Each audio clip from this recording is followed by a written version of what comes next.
बिस्मिल्लाहिर्रहमानिर्रहीम। अस्सलाम वालेकुम दोस्तों, welcome to Sabaji health and beauty tips. Sabaji health and beauty tips में एक बार फिर से ढेर सारा खुशामदीद। उम्मीद करती हूँ हम तमाम दोस्त ठीक ठाक होंगे और खैरियत से होंगे।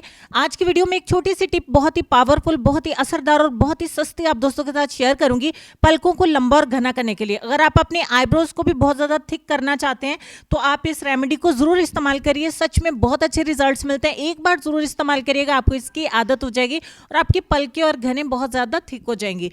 तो आपने एक बाउल में सबसे पहले ऐड करना है 1 चम्मच ऑलिव ऑयल यानी जैतून का तेल। दूसरे नंबर पे मेरे पास है कैस्टर ऑयल यानी कि अरंडी का तेल। 1 चम्मच ही अरंडी का तेल इसमें ऐड करेंगे और आधा टीस्पून हम इसमें ऐड करेंगे हनी यानी कि शहद।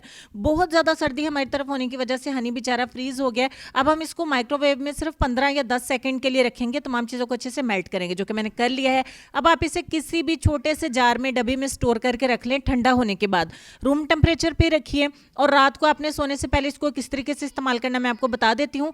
मीनवाइल आप देख लें इसकी कंसिस्टेंसी कुछ इस तरीके से होगी। सिर्फ 3 ही इंग्रेडिएंट है जो कि बहुत ही सस्ते हैं। आपने ज्यादा लंबे चौड़ी रेमेडी बनाने की कोई जरूरत नहीं है। इन्हीं चीजों से आपके आईब्रोज बहुत ज्यादा लंबे और घने हो जाएंगे, आपके पलकी बहुत ज्यादा लंबी हो जाएंगी और थिक हो जाएंगी। सोने से पहले आप कॉटन बॉल की मदद से या फिंगर की मदद से अपनी पलकों पे और आईब्रोज पे इस सीरम को अच्छे तरीके से लगा लीजिए। फिर सुबह उठ के आप इसको वॉश कर दें, सादा पानी के साथ साफ कर दें। नेक्स्ट मॉर्निंग में फिर लगाएं। 7 दिन के अंदर अंदर आप अपनी पलकों और आईब्रोज में बहुत ज्यादा फर्क देखेंगे। इंशाल्लाह आपको रेमेडी बहुत ज्यादा पसंद आएगी। दोस्तों लेसन की तरफ चलते हैं। लेसन में आपको सिर्फ इतना कहना चाहेंगे कि अल्लाह के फैसले हमारी ख्वाहिशात से बेहतर होते हैं। बेशक इसमें कोई शक नहीं है। अल्लाह पाक हमारे लिए आसानियां पैदा करे, आपके लिए आसानियां पैदा करे।